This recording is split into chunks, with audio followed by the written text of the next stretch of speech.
الحمد لله رب العالمين الرحمن الرحيم مالك يوم الدين إياك نعبد وإياك نستعين اهدنا الصراط المستقيم صراط الذين أنعمت عليهم غير المغضوب عليهم ولا الضالين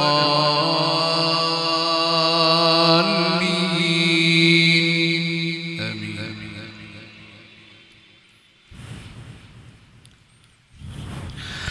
وتلك حجتنا آتيناها إبراهيم على قومه نرفع درجات من نشاء إن ربك حكيم عليم. ووهبنا له إسحاق ويعقوب كلا هدينا ونوحا هدينا من قبل ومن ذريته داود وسليمان وأيوب ويوسف وموسى وهارون وكذلك نجزي المحسنين وزكريا ويحيى وعيسى وإلياس كل من الصالحين وإسماعيل واليسع ويونس ولوطا وكلا فضلنا على العالمين ومن آبائهم وذرياتهم وإخوانهم واجتبيناهم وهديناهم إلى صراط مستقيم ذلك هدى الله يهدي به من يشاء من عباده ولو أشركوا لحبط عنهم ما كانوا يعملون. أولئك الذين آتيناهم الكتاب والحكم والنبوة فإن يكفر بها هؤلاء فقد وكلنا بها قوما ليسوا بها بكافرين. أولئك الذين هداهم الله فبهداه مقتدي قل لا أسألكم عليه أجرا إن هو إلا ذكرى للعالمين. فإن يكفر بها هؤلاء فقد وكلنا بها قوما ليسوا بها بكافرين. أولئك الذين هداهم الله أولئك الذين آتيناهم الكتاب أولئك الذين هدى الله فبهداه مقتدي قل لا أسألكم عليه أجرا إن هو إلا ذكرى للعالمين. وما قدر الله حق قدره إذ قالوا ما أنزل الله على بشر من شيء قل من أنزل الكتاب الذي جاء به موسى نورا وهدى للناس تجعلونه قراطيس تبدونها وتخفون كثيرا وعلمتم ما لم تعلموا أنتم ولا آباؤكم قل الله ثم ذرهم في خوضهم يلعبون. وهذا كتاب أنزلناه مبارك مصدق الذي بين يديه ولتنذر أم القرى ومن حولها والذين يؤمنون بالآخرة يؤمنون به وهم على صلاتهم يحافظون. ومن أظلم ممن افترى على الله كذبا أو قال أوحي إلي ولم يوحى إليه شيء ومن قال سأنزل مثل ما أنزل الله ولو ترى إذ الظالمون موقوفون عند ربهم في غمرات الموت والملائكة باسطوا أيديهم أخرجوا أنفسكم اليوم تجزون عذاب الهون بما كنتم تقولون على الله غير الحق وكنتم عن آياته تستكبرون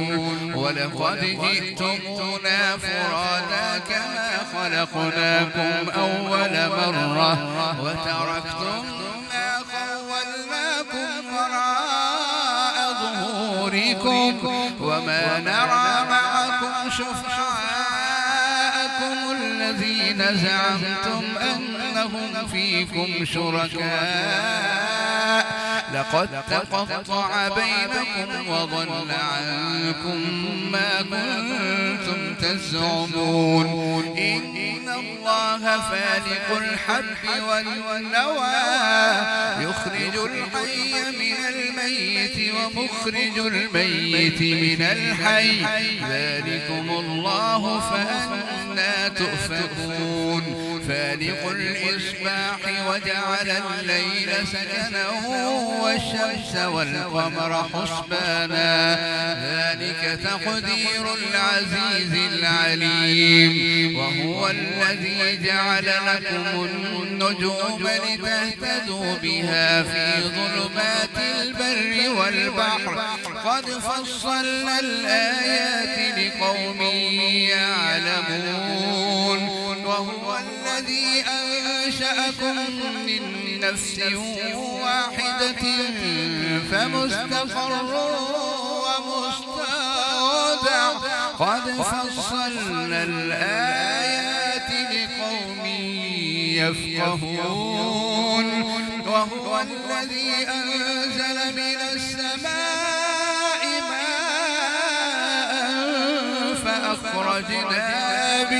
فأخرجنا به نبات كل شيء فأخرجنا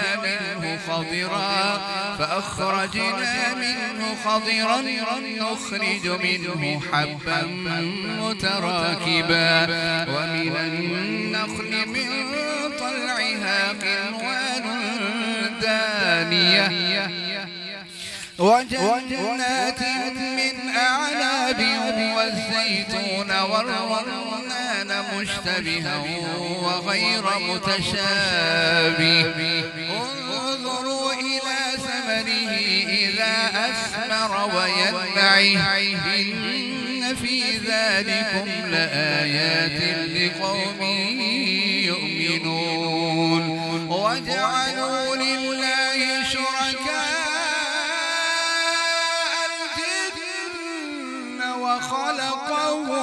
وخلقهم وخرقوا له بنين وبنات بغير علم سبحانه وتعالى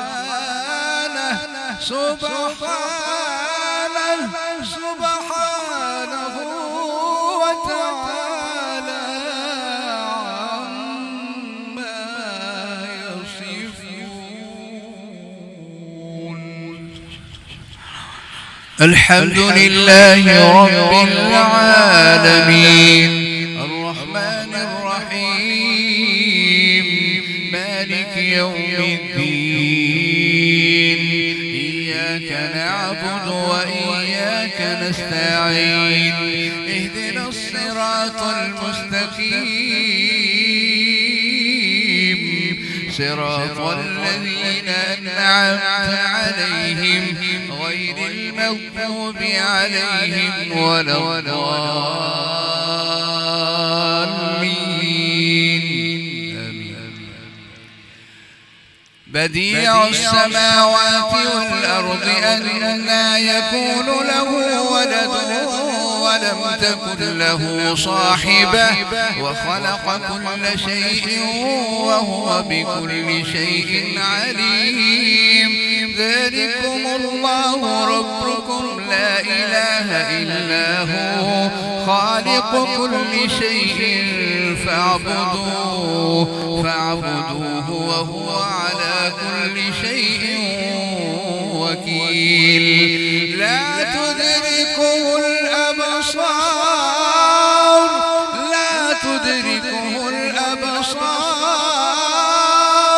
وهو يدرك الأبصار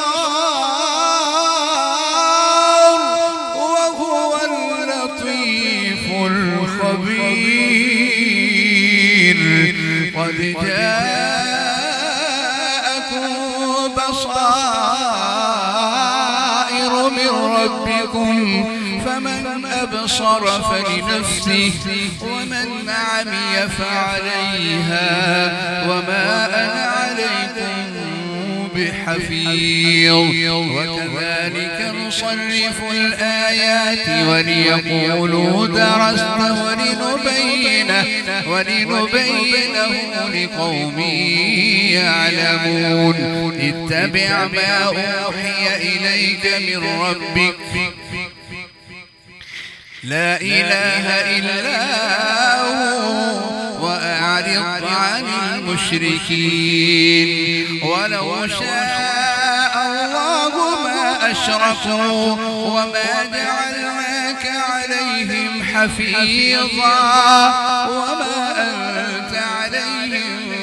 بوكيل ولا تسبوا الذين يدعون من دون الله فيسبوا الله عدوا بغير علم كذلك زينا لكل أمة عملهم ثم إلى ربهم مرجعهم فينبئهم بما كانوا يعملون وأقسموا بالله جهد أيمانهم لئن جاءتهم آية ليؤمنن بها قل إنما الآيات عند الله وما يشعركم أنها إذا جاءت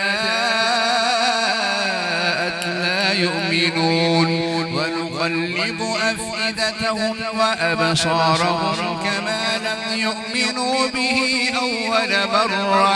ونذرهم في طغيانهم يعمهون الحمد لله رب العالمين الرحمن الرحيم مالك يوم الدين إياك نعبد وإياك نستعين اهدنا الصراط المستقيم صراط الذين أنعمت عليهم غير المغضوب عليهم ولا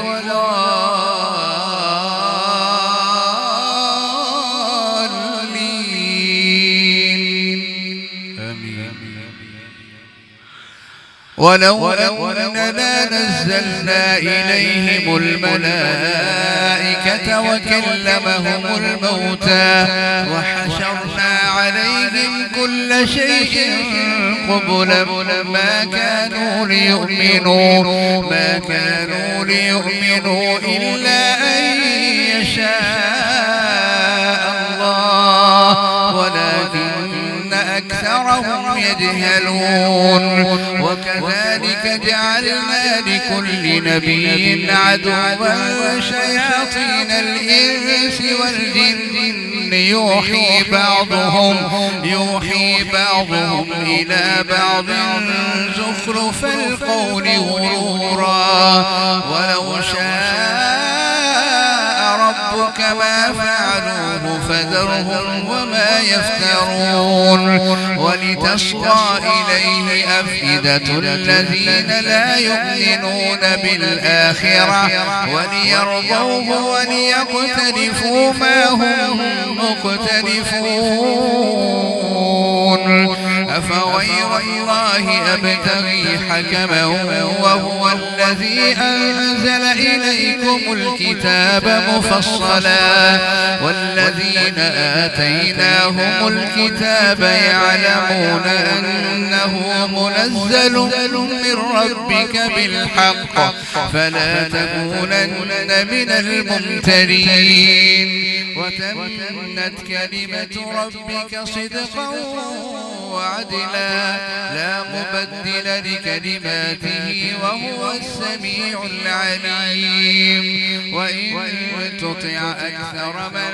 في الأرض يضلوك عن سبيل الله إن يتبعون إلا الظن وإن هم إلا يخرصون إن ربك هو أعلم من يضل عن سبيله وهو أعلم بالمهتدين فكلوا مما ذكر اسم الله عليه إن كنتم بآياته مؤمنين وما لكم ألا تأكلوا مما ذكر اسم الله عليه وقد فصل لكم ما حرم عليكم إلا ما اضطررتم إليه وإن كثيرا ليضلون بأهوائهم بغير علم إن ربك هو أعلم بالمعتدين وذروا ظاهر الإثم وباطنه إن الذين يكسبون الإثم سيجزون بما كانوا يقترفون ولا تأكلوا مما لم يذكر اسم الله عليه وإنه لفسق وإن الشياطين ليوحون إلى أوليائهم ليجادلوكم وإن أطعتموهم إنكم لمشركون أومن كان ميتا فأحييناه وجعلنا له نورا يمشي به في الناس كمن مثله في الظلمات ليس بخارج منها كذلك زين للكافرين ما كانوا يعملون ولقد جعلنا في كل قرية أكابر مجرميها ليمكروا فيها وما يمكرون إلا بأنفسهم وما يشعرون كذلك زين للكافرين ما كانوا يعملون ولقد جعلنا في كل قرية كذلك زين للكافرين ما كانوا يعملون ولقد جعلنا في كل قرية وكذلك جعلنا في كل قرية أكابر مجرميها ليمكروا فيها وما يمكرون إلا بأنفسهم وما يشعرون وإذا جاءتهم آية قالوا لن نؤمن حتى نؤتى مثل ما أوتي رسل الله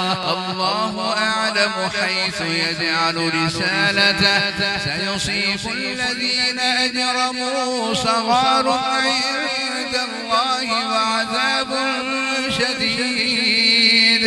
وعذاب شديد بما كانوا يمكرون فمن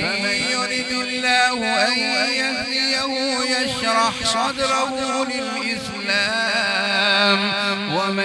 يرد أن يضله يجعل صدره ضيقا حرجا كأنما يصعد في السماء كذلك يجعل الله الرجس على الذين لا يؤمنون وهذا صراط ربك مستقيما قد فصلنا الآيات لقوم يذكرون لهم دار السلام عند ربهم وهو وليهم بما كانوا يعملون ويوم يحشرهم جميعا يا معشر الجن قد استكثرتم من الإنس وقال أولياؤهم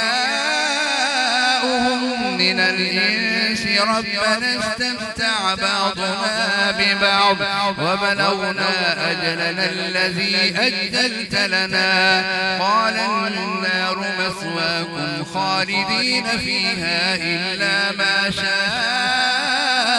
الله إن ربك حكيم عليم وكذلك نولي بعض الظالمين بعضا بما كانوا يكسبون يا معشر الجن والإنس ألم يأتكم رسل منكم يقصون عليكم آياتي وينذرونكم لقاء يومكم هذا قالوا شهدنا على أنفسنا وغرتهم الحياة الدنيا وشهدوا على أنفسهم أنهم كانوا كافرين ذلك أن لم يكن ربك مهلك القرى بظلم وأهلها غافلون ولكل درجات مما عملوا وما ربك بغافل عما يعملون وربك الغني ذو الرحمة إن يشأ يذهبكم ويستخلف من بعدكم ما يشاء كما أنشأكم من ذرية قوم آخرين إنما توعدون لآت وما أنتم بمعجزين قل يا قوم اعملوا على مكانتكم إني عامل فسوف تعلمون من تكون له عاقبة الدار إنه لا يفلح الظالمون وجعلوا لله مما ذرأ من الحرث والأنعام نصيبا فقالوا هذا لله بزعمهم وهذا لشركائنا فما كان لشركائهم فلا يصل إلى الله وما كان لله فهو يصل إلى شركائهم ساء ما يحكمون وكذلك زين لكثير من المشركين قتل أولادهم شركاؤهم ليردوهم وليلبسوا عليهم دينهم ولو شاء الله ما فعلوه فذرهم وما يفترون وقالوا هذه أنعام وحرث حجر لا يطعمها إلا من نشاء بزعمهم وأنعام حرمت ظهورها وأنعام لا يذكرون اسم الله عليها افتراء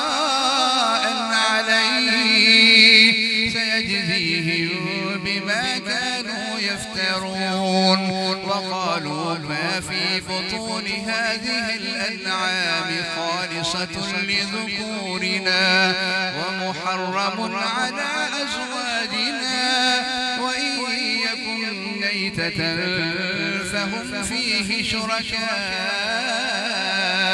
سيجزيهم وصفهم إنه حكيم عليم قد خسر الذين قتلوا أولادهم سفها بغير علم وحرموا ما رزقهم الله افتراء على الله قد ضلوا وما كانوا مهتدين. الله أكبر.